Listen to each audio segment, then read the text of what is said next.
काल साकू दो पैसे इनी लटन वाली देखा फाटिए क्या चेक करे ना पे भाई ना दिल चलता पे नहीं चलता पे किकर क्या भाई जान इनी धड़कन गहनी इनी धड़कन खत्म दीजिए इनी धड़कन यार एक किकर तले खोखा ले भाई का चेक करे खोखा ले का दी एक डॉक्टर वाला काम है थोड़ी एक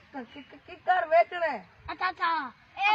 अपन किकर कितने 1,50,000 दा है ना हां 1,50,000 दा जा दो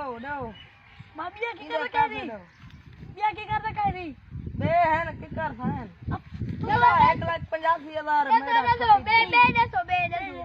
1,50,000 है ना हां जी चलो ये बे ए वाला आओ दादी देख एक खजिया कितने का गेंसो एक खजिया कम लिया गनी काम तक कर बाबा रो ए मार खजिया आया तो मुफ्त नहीं सकिंदे 1 2 3 गो एक काम तक कर लिया तो मुफ्त में सही ए पैसे के नहीं लाया मैं व्यापारी आया तो चोर है